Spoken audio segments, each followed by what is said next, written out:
Lenin, ¿cómo estás? Muy buenos días. Buenos días, Samantha. Buenos días con todos quienes nos acompañan a esta hora. Con el Fondo Monetario Internacional se opera de dos maneras. Se actúa antes o después de los acuerdos. Y las más recientes medidas económicas tomadas por el gobierno apuntan a que se habría escogido el primer camino. Se hacen los ajustes para que no parezcan una imposición del organismo y luego se va accediendo a los desembolsos a medida que se continúe con la receta. ¿Tiene Fausto Ortiz, exministro de Finanzas, la misma impresión? Buenos días, economista.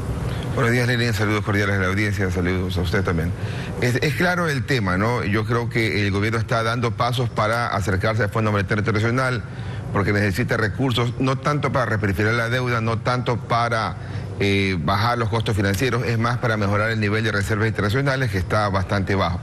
Y el gobierno está dando los pasos que puede dar, es decir, no puede ofrecer al Fondo Monetario en este momento un aumento de impuestos porque eso es un tema legal. Seguramente el gobierno no va a intentar bajar el ISD, que está permitido por ley, bajarlo del 5%, quizás al 0,5% o desaparecerlo, porque necesita esa herramienta para poder negociar seguramente en algún momento en la subida de impuestos que también está deseada por el Fondo Monetario Internacional. Suponemos que, así como en Argentina le pusieron impuesto a las exportaciones, acá podrían poner un impuesto a algo que genera recaudación, que es el impuesto de valor agregado, y que se escucha que podría llegar hasta el 15%, pero luego que la Asamblea lo analice y hay que ver si la Asamblea lo aprueba. ¿Pero esto es apenas una impresión o podríamos decir con certeza, economista, que estamos encaminados hacia un acuerdo con el Fondo Monetario Internacional?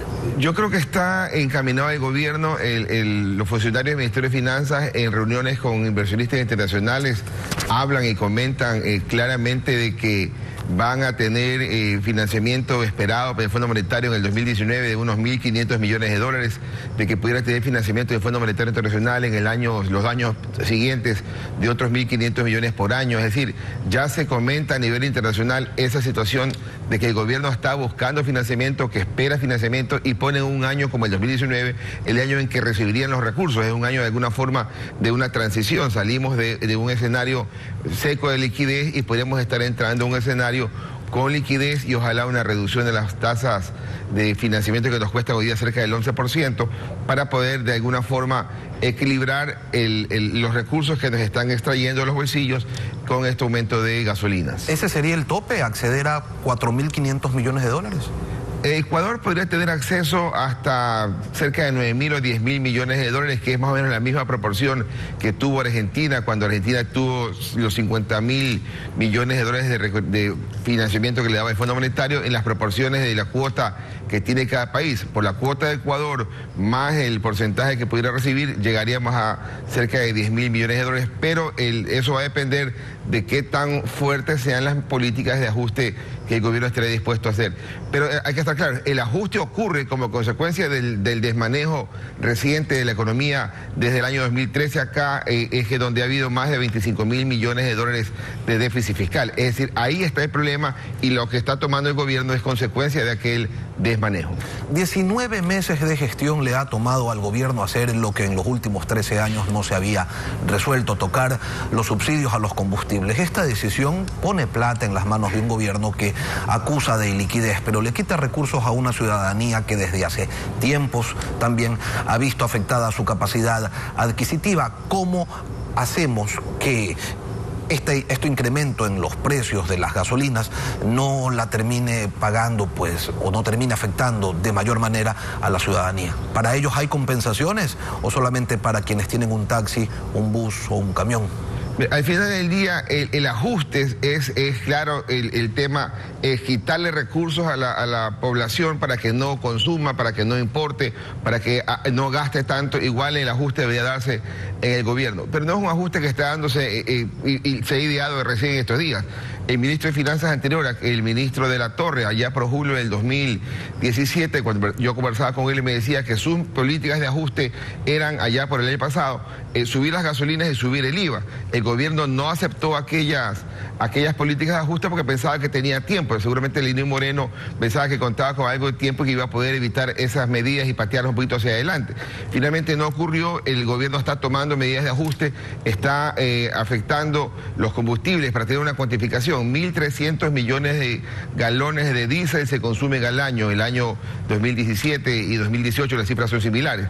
550 millones de galones de gasolina extra es lo que se consume ahora. En el año 2013 se consumían 800 millones de galones de extra. Es decir, que de alguna forma, por la caída del precio del crudo, seguramente esa diferencia de 250 o 300 millones de dólares era quizás contrabando.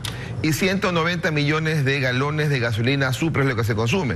Es decir, cuando uno suma los tres combustibles, sin el gas, y para dejar a un lado el gas, porque ni siquiera el Fondo Monetario lo está observando cuando lo analiza para subsidios, estamos hablando de cerca de 2.200 millones de dólares de subsidio.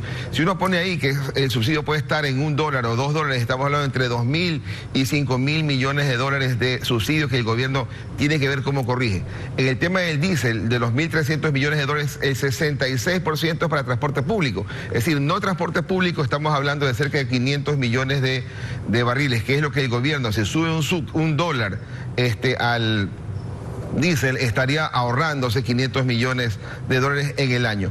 El tema es importante, lo que el gobierno va a poder ahorrarse, pero estaría pegándole de alguna forma, el más afectado en este momento, en el corto plazo, es el sector camaronero, el sector atunero, que son sectores generadores de divisas. Cerca de 4.000 millones de dólares se originan en ese sector, que va a encontrar un golpe en la revisión de los subsidios de combustibles. Quizás habría que ir pensando, tanto en los taxistas como en otros sectores, que el subsidio sea temporal y que vaya gradualmente reduciéndose. No podemos estar pensando en un subsidio eterno. Es decir, hay que tratar de ver cómo encontramos mecanismos de compensación que se vayan desmontando. Por ejemplo, en el caso de los pesqueros atuneros, uno podría decir, si que vamos a desmontar temas de impuestos, como lo está haciendo en este momento Perú, si vamos a desmontar algunas otras cargas impositivas, entonces podríamos ir pensando en ir desmontando también el subsidio. Pero hay que pensar en un subsidio y una compensación temporal, pero definitivamente el gobierno tenía que dar el paso de bajar el subsidio de combustibles. Aquí lo que llama la atención es que el valor final de los combustibles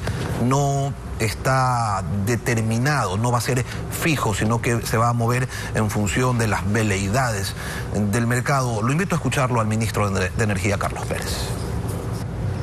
Cuando el precio del WTI suba, vamos a pagar más.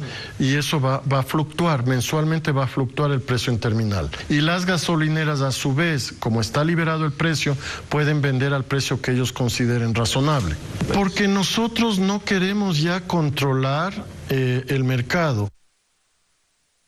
Indicaba el ministro que va a estar sujeto el valor de los combustibles, sobre todo el de la super, al valor del WTI, y los ecuatorianos no hemos estado acostumbrados a eso y hay temor de que esto pudiera en algún momento incrementarse, dispararse el precio del barril de petróleo, y entonces, ¿cuánto se va a pagar de gasolina? ¿Cómo lidiar con aquello, economista? Sí, el precio internacional de Perú y Colombia en estos días está en $3, es decir, estamos hoy día con un precio similar a los dos vecinos, frontera norte y frontera sur. El precio en Estados Unidos está en 2.50, por lo tanto estamos hoy día más caros que lo que se consume en Estados Unidos. En Europa está arriba de $6, por lo tanto estamos viendo que vamos a observar un momento de revisión de precios periódico. Seguramente el arranque del año 2019 los precios podrían bajar un poco, sobre todo la gasolina super. ¿Por qué? Porque el precio de los inventarios con los que nos están negociando era un precio que estaba el petróleo arriba de 50, el petróleo bajó ligeramente, por lo tanto podría haber una pequeña caída. Pero sí nos va a tener un poco de zozobra y podría molestar el tema de precios cuando veamos que se mueva muchas veces en el año un combustible. Yo hubiera preferido que sea una fijación de precio de alguna forma trimestral, suelto tripa en el trimestre, si el precio sube o baja, pero que luego vaya a ir ajustándose con menos frecuencia para que la gente vaya alejando el tema de corrección de precios. Hoy día los precios no podrían perjudicarnos porque hay una recesión fuerte que la gente no va a poder subir precios porque si no, no puede vender productos. Pero mañana, cuando la economía empiece a medianamente estabilizarse, podríamos estar sufriendo un impacto en precios. Pero si vamos a pagar gasolina sin subsidios, lo lógico no sería también que paguemos vehículos sin tanto impuesto. 41% adicional a su valor real tienen los de gama baja y 48% adicional a su costo los de gama media. Los señores del gobierno nos vienen a decir como buenos que en Colombia y en Perú se paga más por los combustibles. Claro, no enfatizan que la calidad de la gasolina es superior. En Perú, la gasolina normal La extra de nosotros tiene 90 octanos, mientras que la super peruana tiene 98 octanos. Pero de eso nadie dice nada. ¿Cómo entonces compatibilizamos un incremento de precios con una gasolina de mala calidad y además una afectación a la economía de los ciudadanos, en un país en donde todo cuesta el doble o el triple? Sí, primero tiene que empezarse a pensar en desmontar el esquema de impuestos, aquel impuesto verde de momento de la matriculación, aquel impuesto en los vehículos. No tanto los aranceles es urgente en este momento porque no estaría beneficiando al que hoy día tiene el carro y que hoy día está perjudicado. Es al que el nuevo tenedor del carro, más bien quizás deberíamos darle la ventaja al que hoy día cuenta con el vehículo y poco a poco ir desmontando tantos impuestos alrededor de los vehículos y si vamos a tener un precio de gasolina real. Entonces, ese cambio va a ser importante que el gobierno vaya viendo cómo lo ubica. El tema acá también importante es que la gasolina es un ingreso de capital, no es un ingreso de corriente. Con la gasolina no puede financiar sueldos y con los impuestos financia sueldos. Esa complicación tiene el gobierno de ver cómo lo maneja, porque no puede decirse vas a recaudar 1.000 millones en impuestos y vas a recaudar 1.000 millones en petróleo por combustible ya sin subsidios, entonces elimina los impuestos. O sea, no es tan sencillo. El gobierno tiene que ver cómo lo va manejando, pero lo que sí es claro es que el gobierno extrae recursos del público, recupera algo de liquidez, va a tratar de bajar el riesgo país con el ayuda del Fondo Monetario Internacional y va a tomar algo de endeudamiento para que el año 2019 pudiera tener algo mayor liquidez que el año 2018. Sí, pero si esos recursos los va a tener guardados en una caja para garantizar el pago de la deuda externa de esos 9.000 millones de dólares que tienen que cancelar en el 2019, la economía se va a volver más lenta todavía de lo que ya ha estado operando durante el 2018.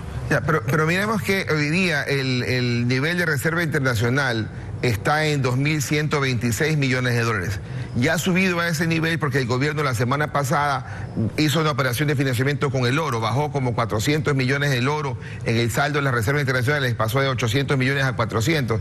Y momentáneamente esos 400 millones fueron a una cuenta en el Banca Internacional y eso hace que la reserva internacional pudiera sostenerse de forma líquida y entonces el gobierno con la plata que pueda tener por el aumento del combustible pudiera tratar de nivelar algo de esa reserva internacional para que no se caiga tanto y se ponga en riesgo la percepción de estabilidad en la economía. Por lo tanto, hay que ir dando pasos hacia allá. Cuando tú ya echas mano al oro de tu riqueza es porque la situación está muy compleja y el gobierno está utilizando el oro porque hace más de un año y medio estábamos con un oro en más de 1.200 millones de dólares en reserva y hoy día estamos en 400 millones. Es decir, hay situaciones claras de que el gobierno pasa un problema de liquidez enorme y tiene que echar mano a aquello porque el siguiente paso es golpear la puerta del Fondo Monetario para buscar un acuerdo, un programa y lo único que le quedaría al gobierno por ofrecer sería los 3 puntos del IVA en la Asamblea. El problema, economista, es que usted dice, claro, si es que estos recursos van a fortalecer las reservas internacionales, el problema es que el gobierno ha dicho, y lo señala en su boletín de prensa, que con estas medidas de ajuste que se han dado, las de los combustibles, va a garantizar el acceso a los derechos a la salud, el pago a los jubilados, el pago al IES, es decir, gasto corriente. Sí, el gobierno recupera liquidez, el gobierno puede gastar lo que ya ha presupuestado sin necesidad de mayor financiamiento. Al final la plata que está en un uso le libera el otro recurso que estaba presupuestado y le va a dar algo de tranquilidad. Pero si estamos hablando de un déficit fiscal en el año 2019 superior a 3.600 millones, que es lo presupuestado, el ahorro de 500 millones en el diésel o 300 millones en la extra, es una parte importante de ese financiamiento del déficit. Pero igual el gobierno tendría que ir a buscar recursos de más de 8.000 millones de dólares para poder atender algo del déficit y buena parte de la amortización.